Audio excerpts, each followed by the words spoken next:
Bihari.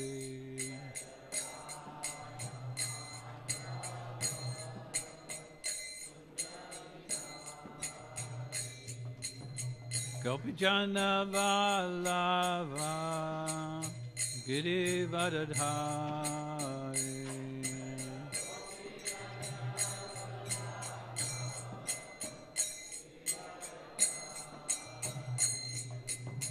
Yasodanandana Braja Janaranjana.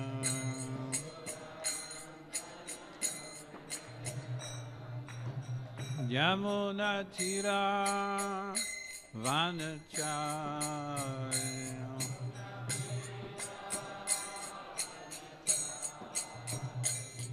Jaya Radha Madhava Kunja Bihari.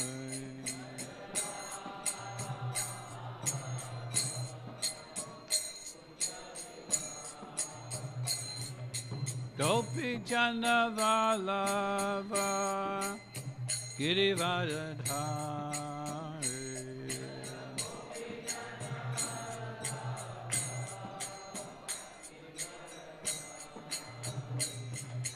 Gopi Jana Vallabha Girivardhari.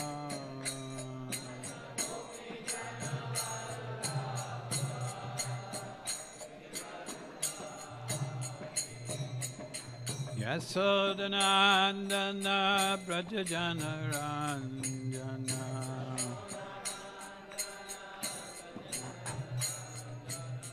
Yasodanandana Braja Janaranjana.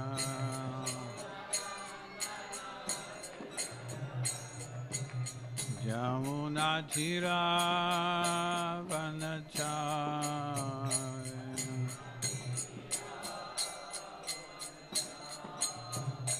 Jamuna Tira Vanacharya.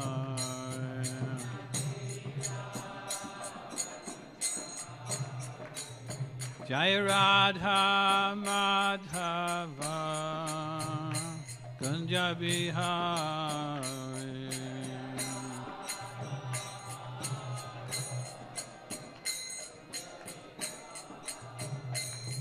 Jaya Radha Madhava Kunja Bihari.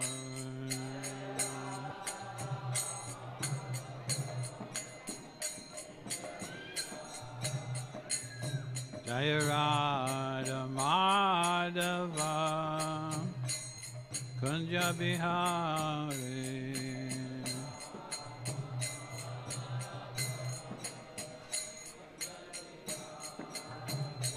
Hare Krishna, Hare Krishna, Krishna Krishna, Hare Hare, Hare Rama, Hare Rama, Rama Rama, Hare Hare.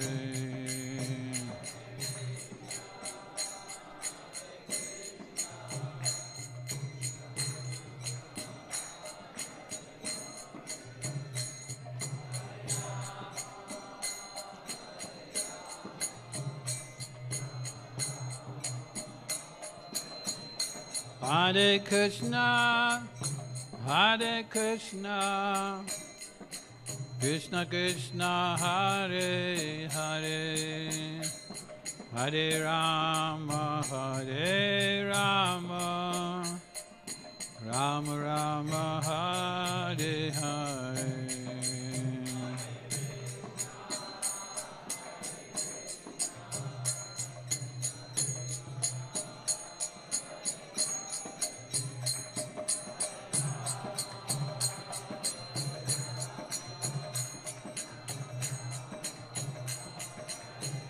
Hare Krishna, Hare Krishna, Krishna Krishna, Hare Hare, Hare Rama, Hare Rama, Rama Rama, Hare Hare.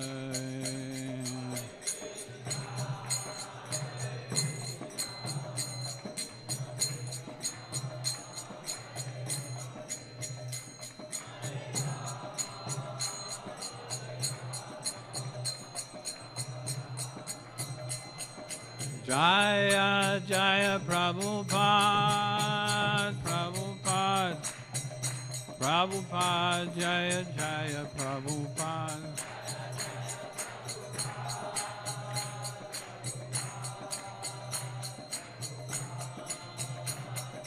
Jaya Jaya Prabhupada, Prabhupada, Prabhupada, Prabhupada.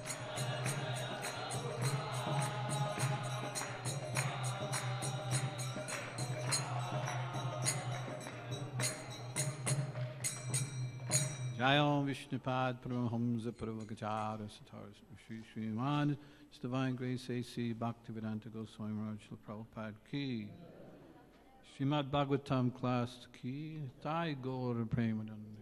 Glorious assembled devotees, all glorious the assembled devotees, all glorious the assembled devotees, glorious to Sri Guru and Sri Gauranga.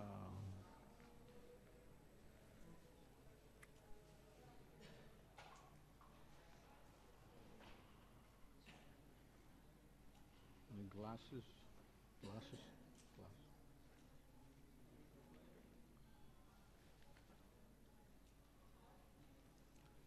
Is there more light? Is there more light here?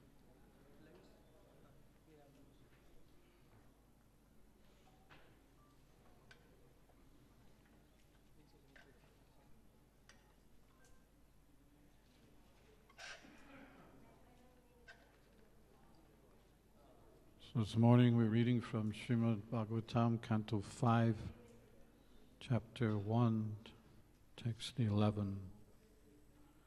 Om Namo Bhagavate Vasudevaya. Om Namo Bhagavate Vasudevaya. Om Namo Bhagavate Vasudevaya.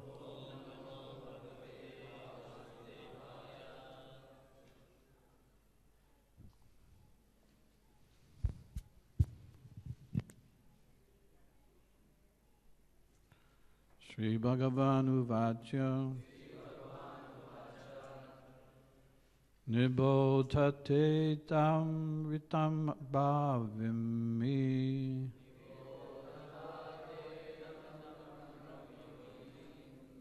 Masyushitam devam arhasar apriyam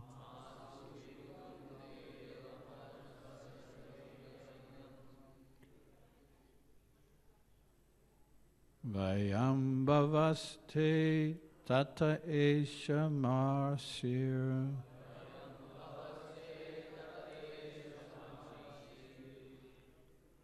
Vaham sarve vivasya Varaham sarve vivasa yashyadishtam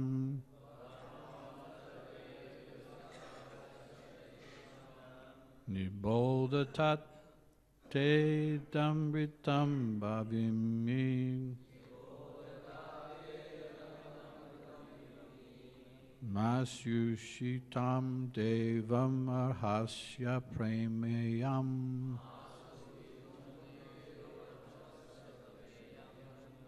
Vayam bhavaste tata esha marsir Vaham sarve vivasyasya tishtam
Vaishnavis.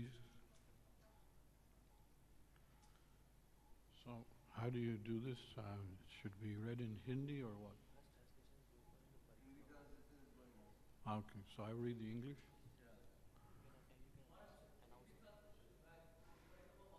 Okay.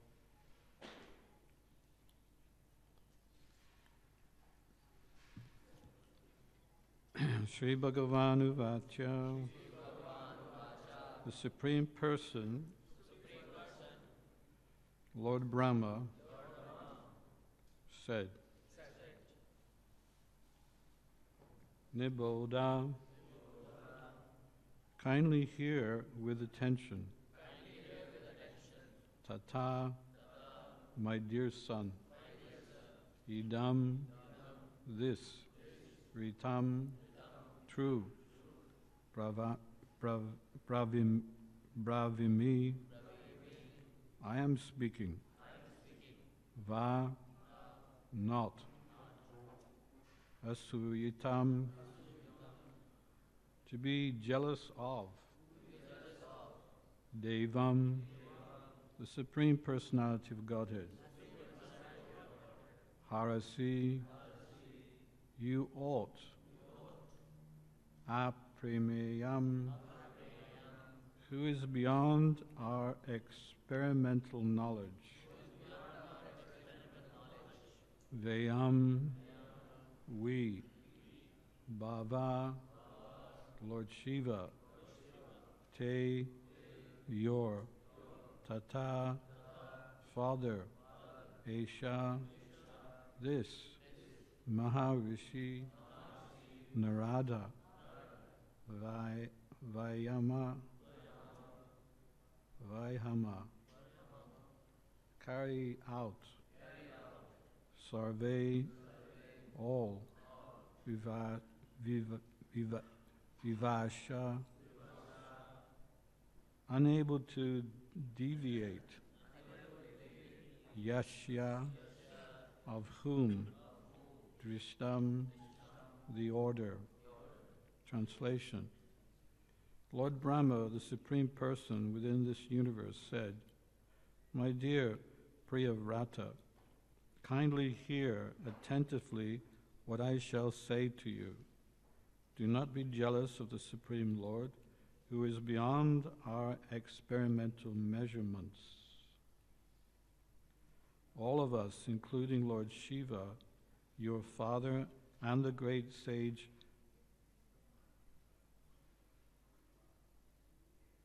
Maharshi Narada, must carry out the order of the Supreme.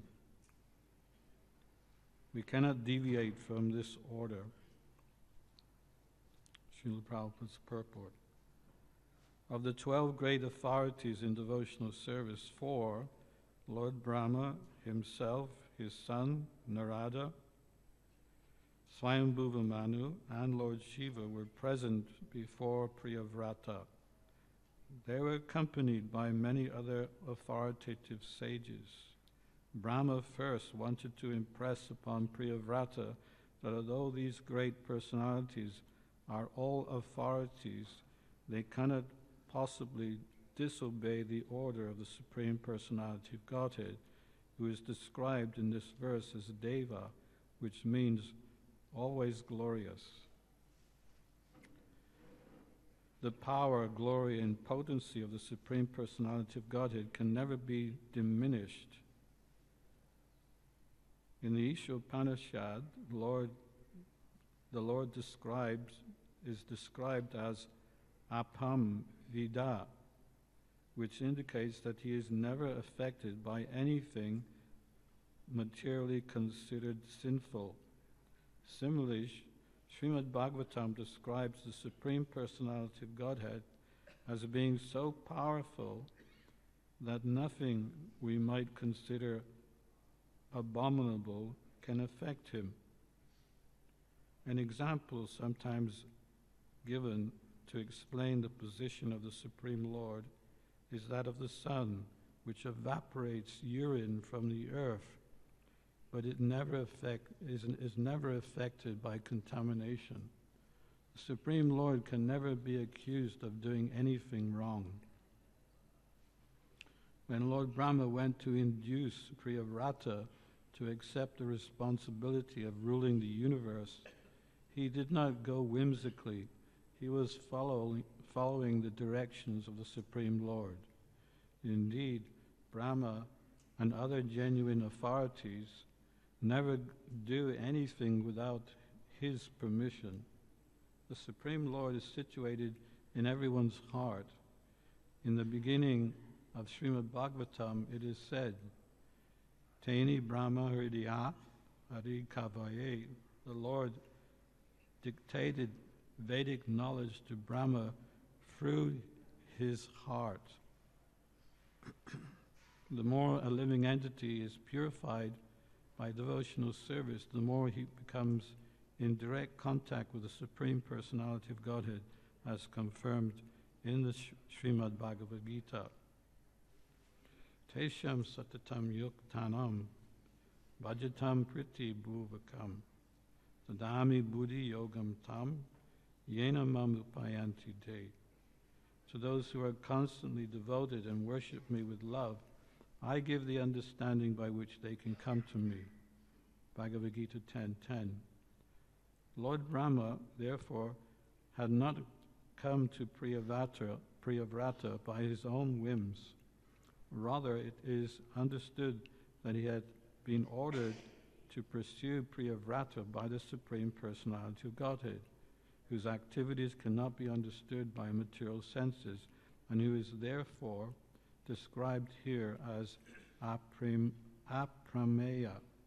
Thus, Lord Brahma first advised Priyavrata to hear his words with attention without envy. Why one is induced to perform certain acts despite his desire to do something else is indicated herein. One cannot obey the order of the Supreme Lord even if one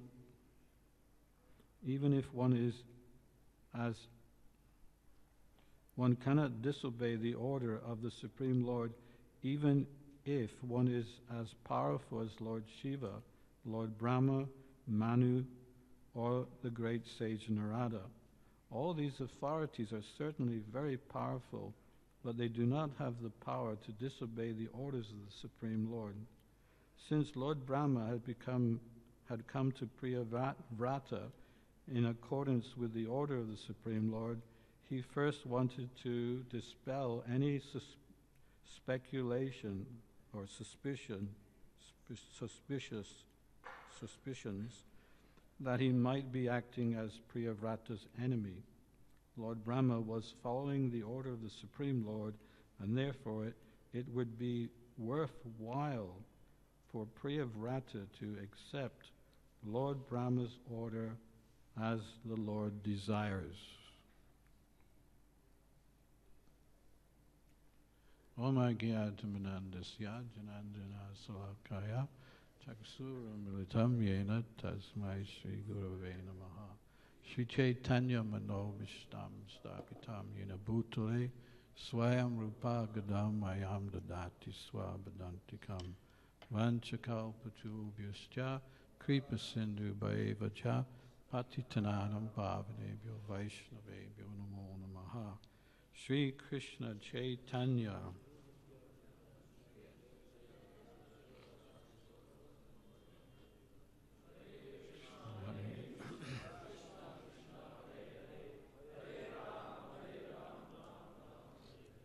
Hare Krishna. Thank you for inviting me to your temple. It's always nice to come here. And I see a lot of new faces. This is certainly the power of Sri Sri Gauranitai in spreading his movement all over the world and even here in India. It's so nice to see Krishna consciousness taking off. Prabhupada tried to preach here in the very beginning, even before he went to the West. But it was very difficult for him. No one would listen to him. He was an authority on the Srimad Bhagavatam and the Bhagavad Gita, but no one really wanted to listen to him. There was one devotee, disciple, who was learning Hindi, and Prabhupada heard about this, that this boy was learning Hindi. So he asked him to come to his room, and he asked the boy, "Why are you learning Hindi?"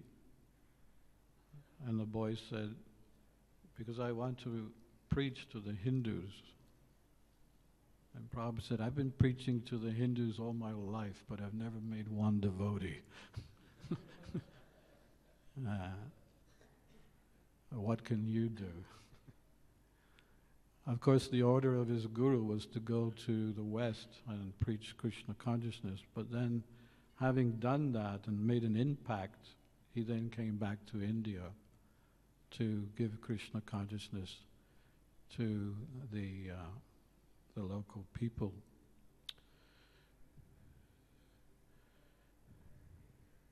So when we come to Krishna consciousness, it's sometimes we see something different than what we're used to. In a materialistic society, we're trained in such a way to have a free spirit mentality, you know. Their mantra is,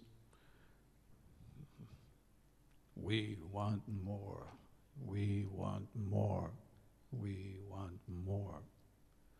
Their second mantra is, "And we want it now, we want it now." They have other mantras. "I do what I want, where I like, when I want, and no one's going to interfere."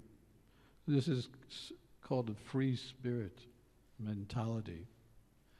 And when we come to Krishna consciousness, it's a little bit like a slap in the face, because it's totally different. You know, suddenly from day one, you're told to give up your free spirit mentality and accept authority. The authority first of your mentors, temple presidents, the GBCs, your guru, etc., etc., and all the...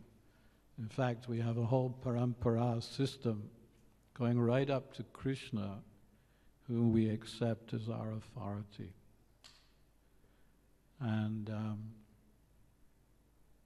in that way, there's no room for any speculation in our life.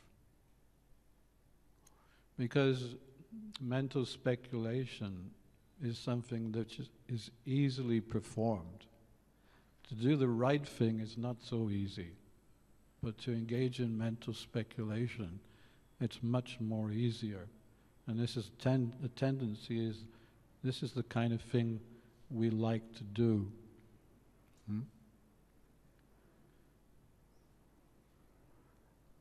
Just to give you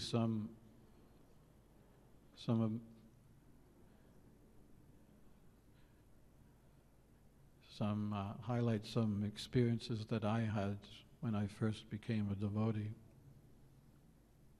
Well, actually, when I first met Prabhupada, because I was a hippie and I long hair and beard, mustache, and I really thought that if I wasn't God already, then I soon would be.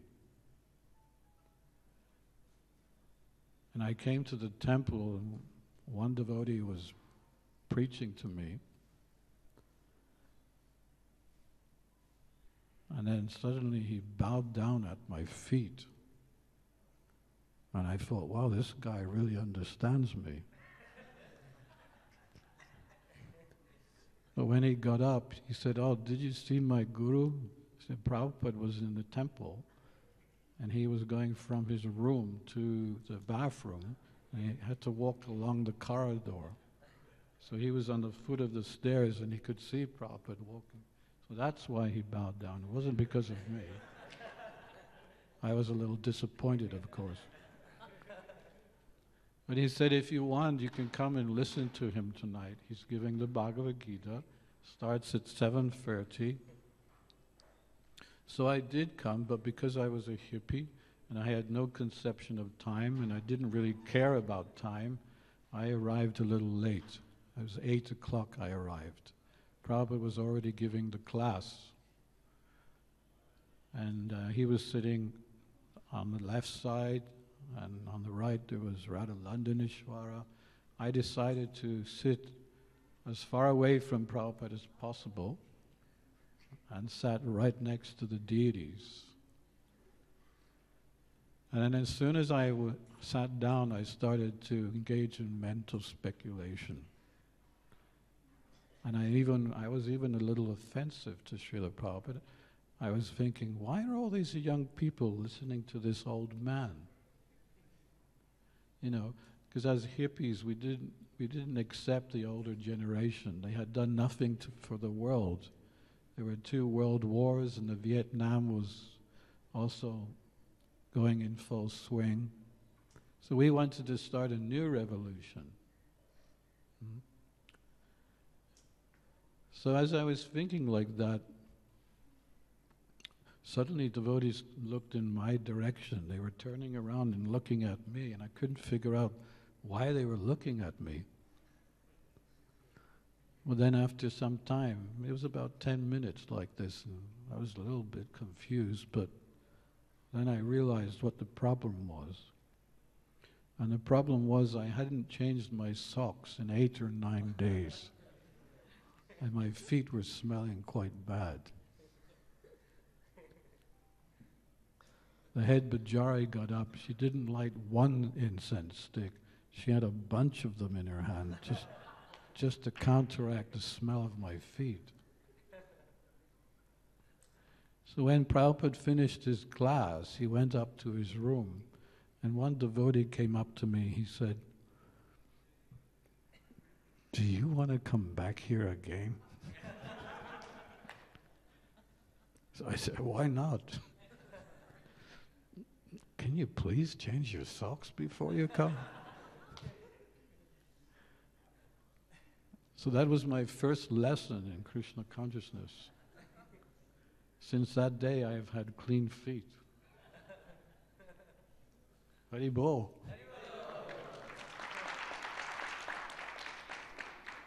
You see, they say that if you bathe in the Ganges many times, then you get purified.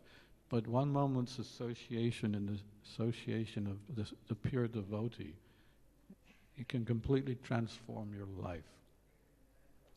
One moment's association. So,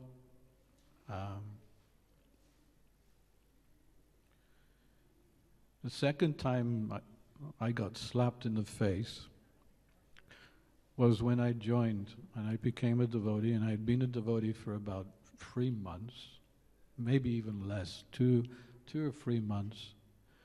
And I was sitting listening to the temple president give a class. And again my mind started to, speculate. Yeah, no problem. I'm sure I could give a class like this.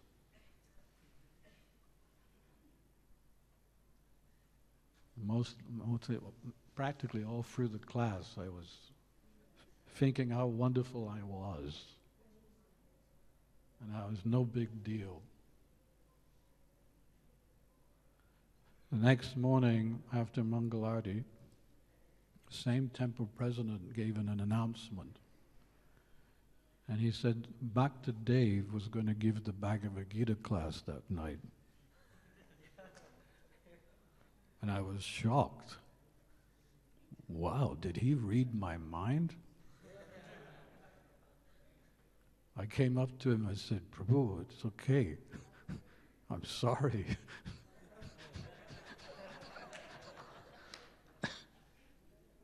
I said, it's better to give the class to someone else. I don't know anything. He said, no, it's okay, you can give class. I said, what shall I say? He said, just speak what you've heard. No problem.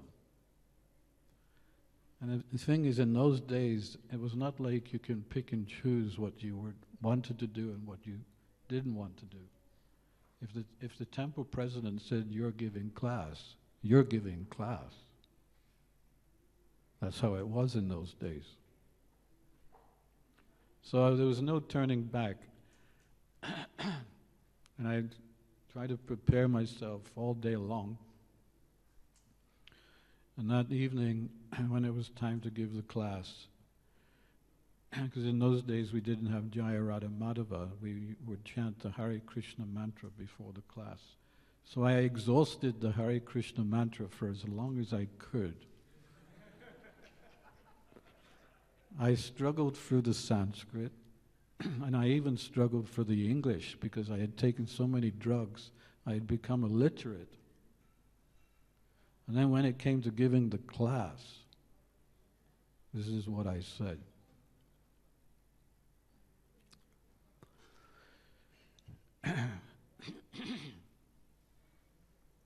Well, actually,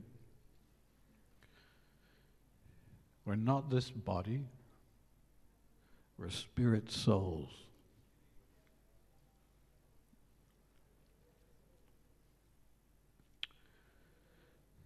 Does anyone have any questions?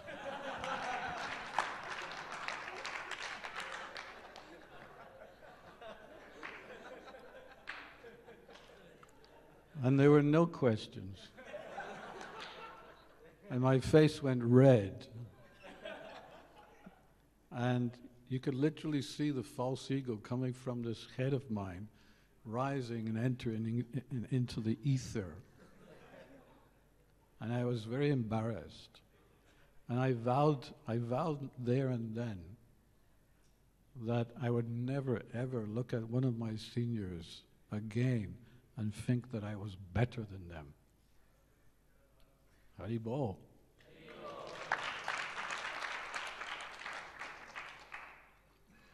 When I got initiated, this was my third slap in the face. Well, this wasn't really a slap in the face, but it was a good realization.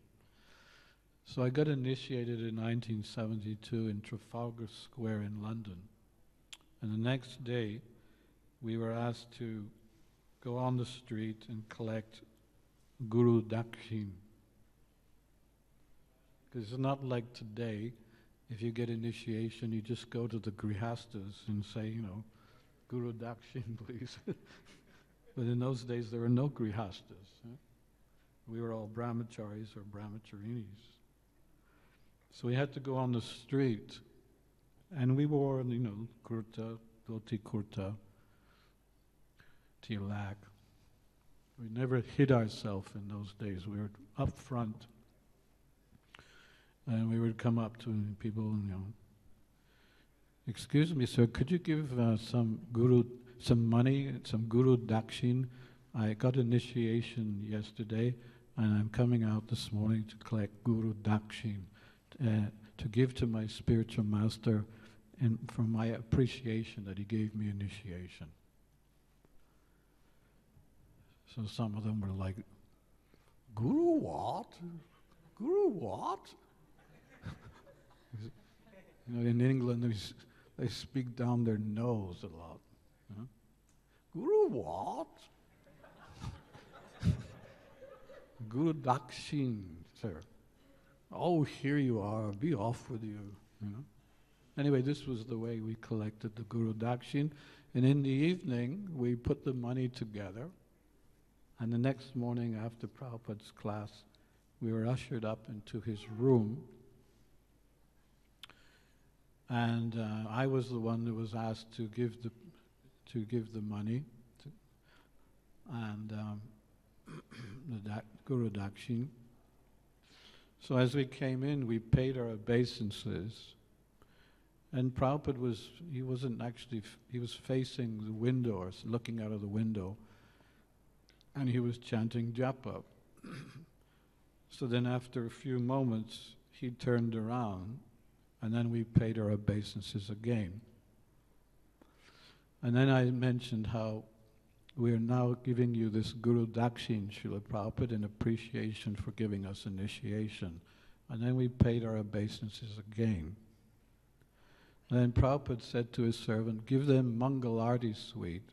And when he said that, we paid our obeisances again.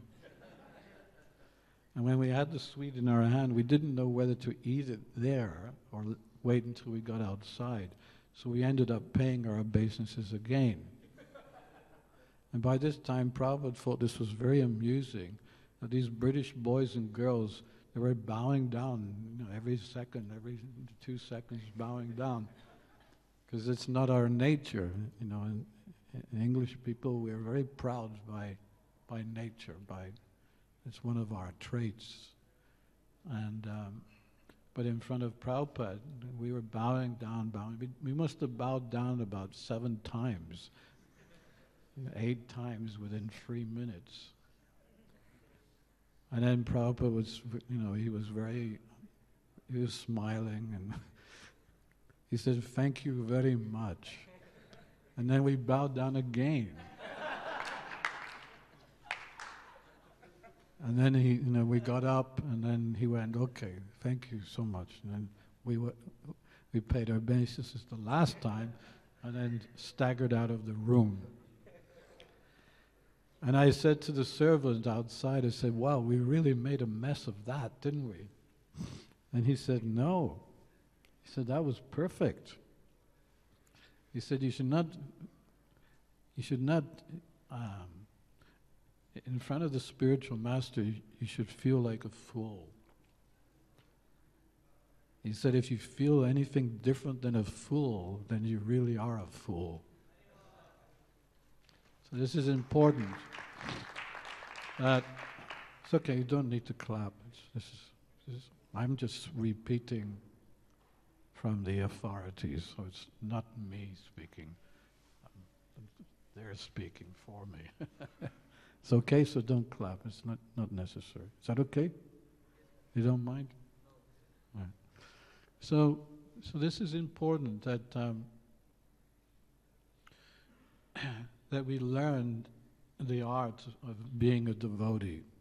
And the art of being a devotee is to give up all mental speculation and become Stita Dhira Muni, that we've exhausted all mental speculation and now we want to accept authority so that we can grow, we can advance nicely in Krishna consciousness. We don't want to be Dr. Frogs anymore. There's a nice song I've written here about Dr. Frog. I haven't written actually, but I wrote it down. It's a song which one of my godbrothers wrote. Would you like to hear it? Yes. Dr. Frog was a brilliant scholar, a little like you and me. He didn't believe anything was real except what he could see. Dr. Frog was a great professor, a genuine PhD. He lived in a pool in a shallow well, just as happy as he could be.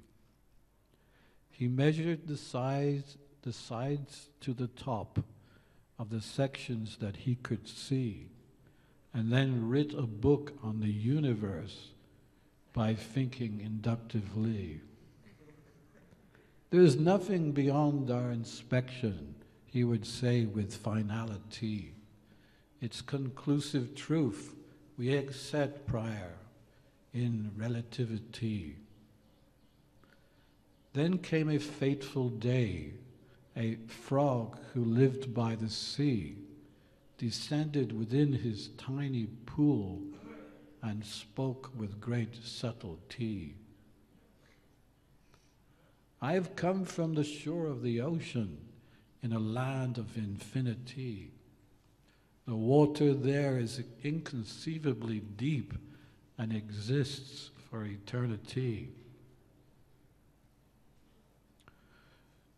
What's that you say, said the scholar. I doubt your ferocity. You say that this place is as big as my well. Is it 1 times, 2 times, or free? Croaking, he puffed up his assets in proportionate quantity. He kept inflating it bigger and bigger, and expanded it arrogantly. Is it 10 times, or is it 100 times bigger? He said in anxiety. Only moments before his bubble burst, and he gave up his PhD. The point of the story is simple. The professor's mentality couldn't understand what was outside his well. There was so much more to see. Dr. Frog was a brilliant scholar, a little like you and me. He didn't believe anything was real except what he could see.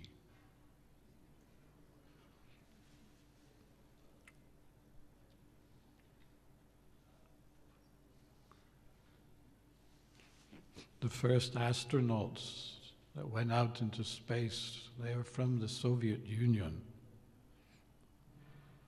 in the early 60s, I think it was. And when they came back, they made an announcement. We've been out to space, but we did not see God, so therefore he does not exist. This was their analysis, whether there was God or no God. Shooting a rocket out into space, there is no God, I didn't see him, therefore there is no God. And in Prabhupada's purport, he's saying, how can you, God is great, but much greater than you think. So great that he's inconceivably great. And we cannot understand him through any of our senses and mental speculation. Bhaktisiddhanta would say, if you start a sentence with I think, then you should finish it in the cupboard. Finish the sentence in the cupboard. Because who cares what you think? We're only interested in what Krishna says. He also said that philosophy, philosophy without religion is mental speculation.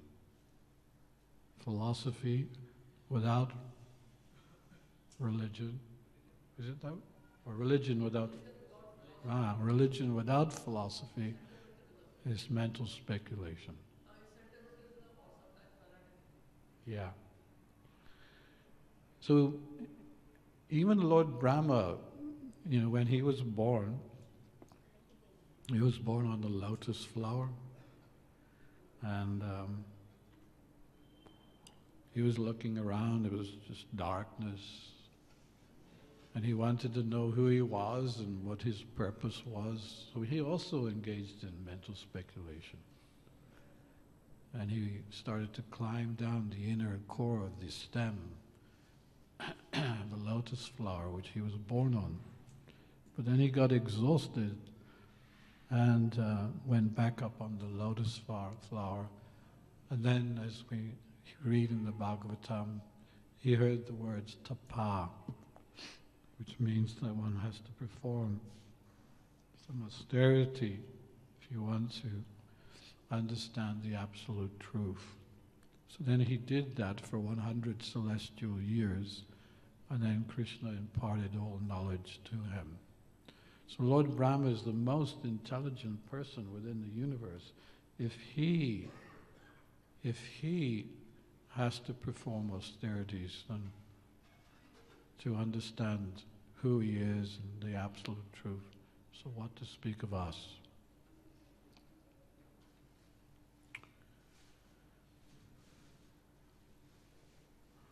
Prabhupada once he was asked to come to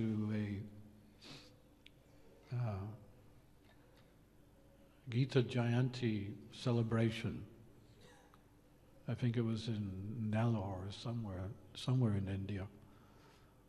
And he wasn't sure whether to go or not because it was a long distance. But then he decided, yes, there will be a lot of people there and we can preach to them.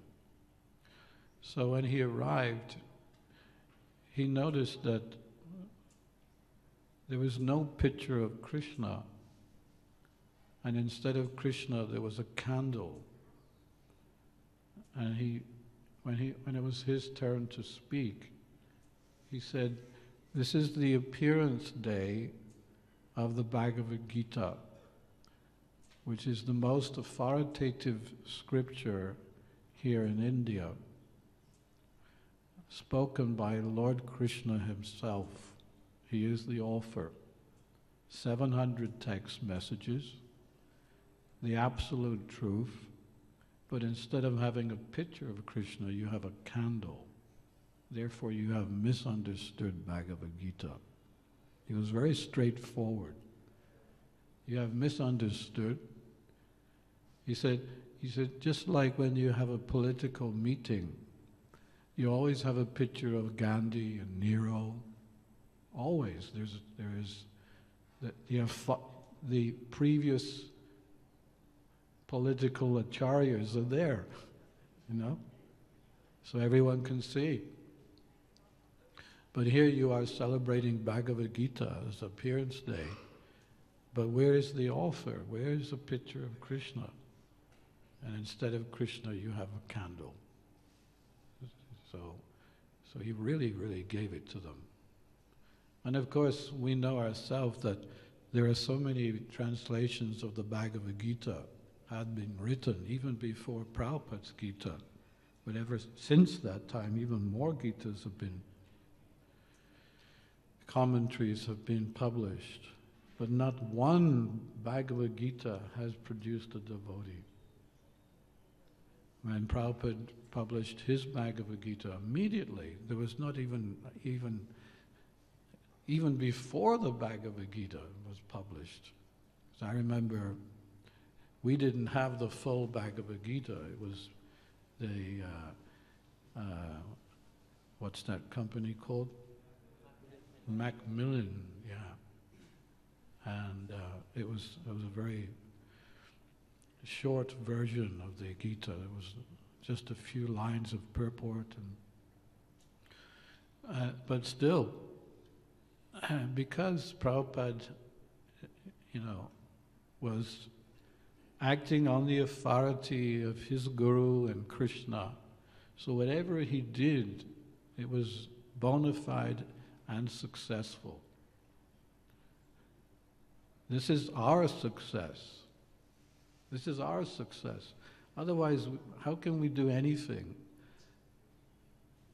Prabhupada said, if it wasn't for the Hare Krishna mantra, you boys and girls would not understand anything. Without the Bhagavad Gita, what would we understand? Without Srila Prabhupada guiding us, directing us, what would we really understand? So we're very fortunate in that sense that we have this line, this bona fide line of authority. And in the early days of Iskcon, there was also a lot of speculation. I can just mention a few things that happened. Well, one thing was that the sannyasis, they started to speculate.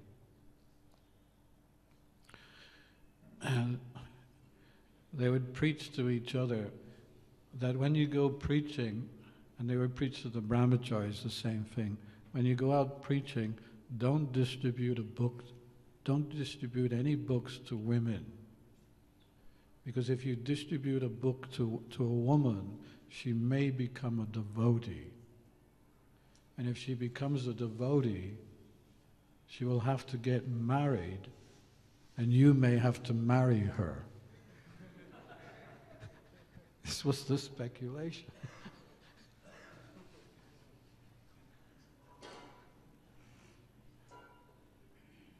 I remember my training as a brahmachari, I was also told there's two important things that you need to know. So I said, okay, what is that? Number one, don't look into the eyes of a woman.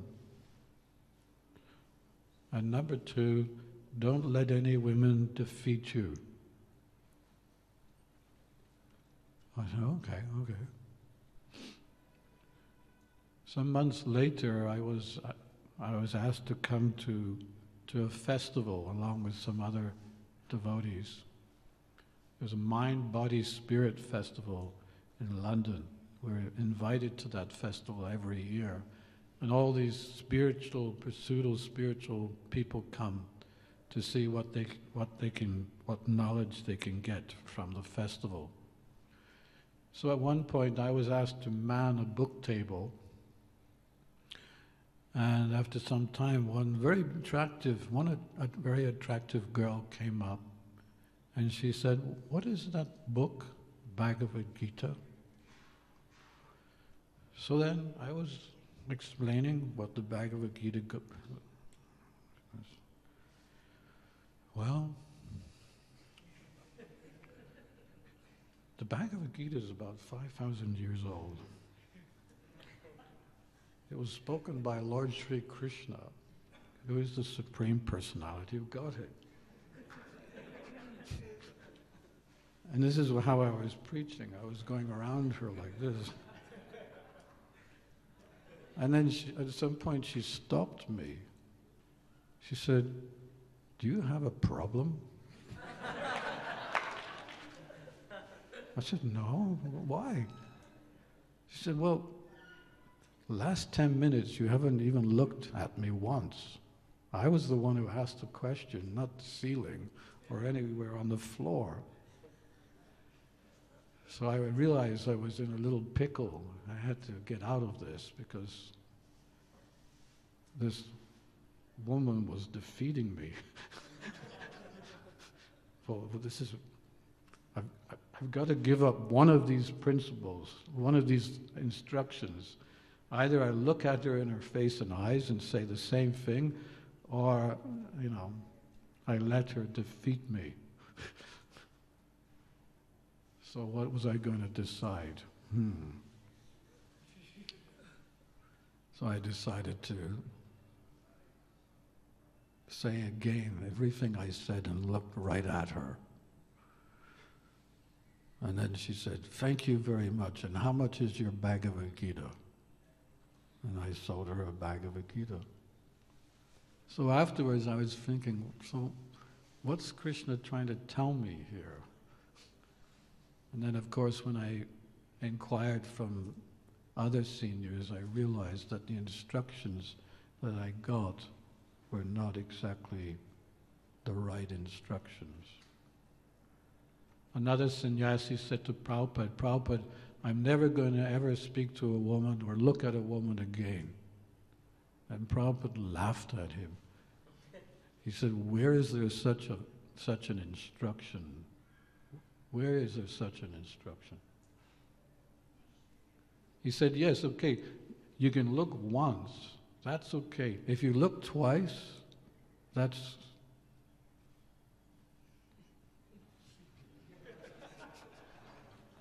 And if you look 3 times, you're in trouble. You might as well change your color. Anyway, so these kind of things went on in those early days. There was also some devotees who were in Los Angeles. They were meeting privately in some grihastha home once every week, and they were meeting to practice their Siddha Svarup. What is their eternal constitutional Svarup? One devotee was learning how to be a peacock. And he was dead serious. I'm a peacock, so I've got to practice before I go back home. When Prabhupada heard about this, he was furious. He had the devotees come to his room, and he severely chastised them. He said, "What is this?" He says, "First deserve, then desire. First anartha nivritti, then we can talk about Svarup, siddhi, Svarup perfection." So one of these devotees, he started to trot on some dangerous ground. He started to not challenge Prabhupada, but he said, "But Prabhupada, this is in your books." Ho, ho, ho, ho. Prabhupada got him the second time. He said, "Everything is in my books, but everything is in a drugstore too. You don't go up to a drugstore." You know what a drugstore is? Yeah? What do you call it here? Medical shop. You don't go to a medical shop and say, "Well, I want that one, and I want that one, and I want that one, and I want that one." Well, the lady behind the counter, she's going to say, "Well, where's your subscription? Do you have a subscription?" "No, I don't have a subscription." "Well, I'm sorry, but you cannot take any medicine." So Prabhupada was saying like that in spiritual life. You have to go step by step by step. Don't jump like a monkey. One devotee also asked Prabhupada, "Can you give me the blessings to go to Radha Kund so that I can chant 64 rounds every day?" Prabhupada said, "No, I'm not going to give you that kind of blessings. There are already so many monkeys in Radha Kund as it is."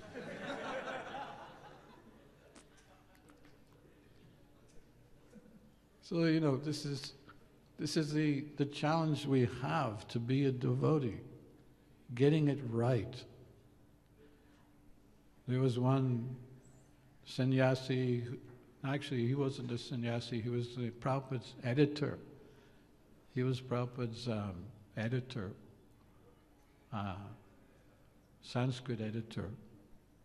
And he would come into Prabhupada's room every so often. First time in the day he would pay his obeisances, full dandavats, pranams, full pranams, and then ask his question. And then he would go out, and then he came back again, and the pranams each time he came back would be less and less and less.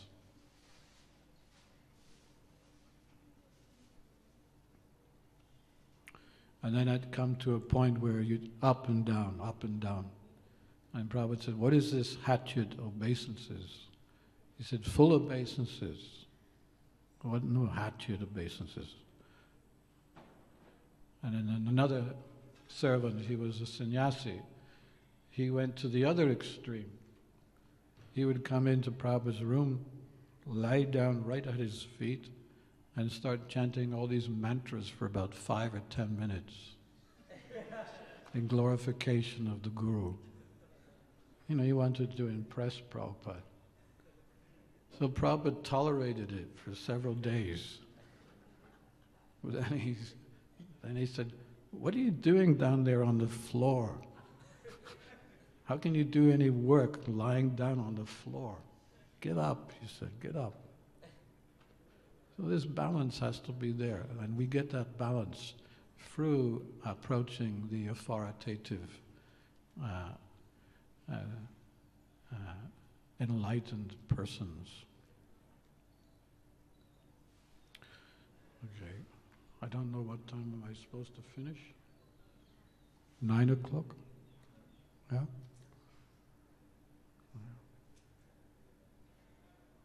I'll just one more nice story. Short one, is that okay? Prabhupada wanted us to go to Sri Mayapur and Vrindavan every year. So we used to call it, I don't know what it's called today, but we used to call it the Vrindavan Mayapur festivals. Every Gaur Purnima in Mayapur, and then it would be followed by festival in Vrindavan. So in those early days, the temple president would try to see that as many devotees could go as possible. But in Los Angeles, the temple president, he followed that instruction for some time, but then he had another idea, and he went to Prabhupada with this idea. He said, Prabhupada, I'm taking so many devotees every year to India, but I think that we should save the money and use it for preaching instead of taking so many devotees, because it's very expensive. And Prabhupada's reply was, he said, no, you can save money in a different way. He said, you can do your service every day without taking prasadam.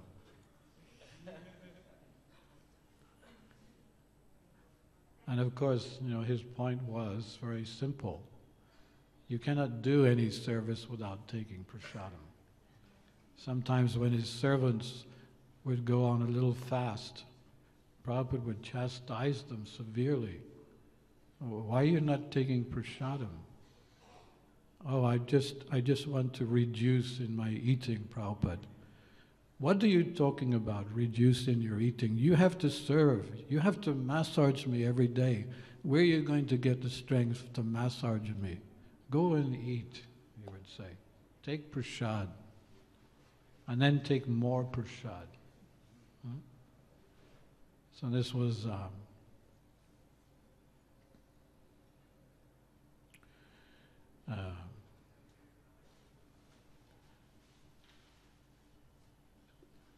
Prabhupada's point was that in order to serve, you need to eat. And he also made the point that you must also feed the soul. And our feeding the soul means to go to the holy dham.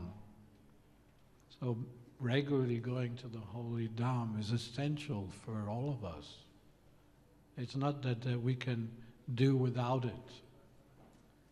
It's imperative. It's one of the 5 items of devotional service which Rupa Goswami has mentioned, to regularly go to the holy dham or even live in the holy dham. It's an essential item of bhakti yoga. So let's try to get the balance right.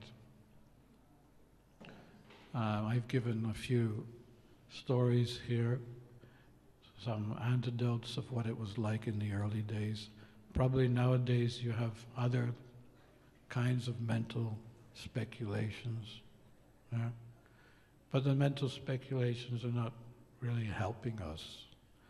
If we go follow 10%, the structure which Prabhupada has set up within a society, then we actually can't go wrong. Not only will we be successful in the service that we've been asked to do, but we'll also become Krishna conscious.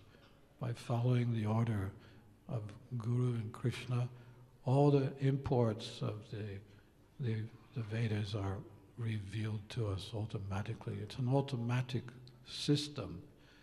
All we need to do is accept the authorities above us, and then everything else is guaranteed. Thank you so much. Srimad Bhagavatam class ki, Srila Prabhupada ki, Jai Gaur Premanande. Srila Dheer Shant Swami Maharaj ki.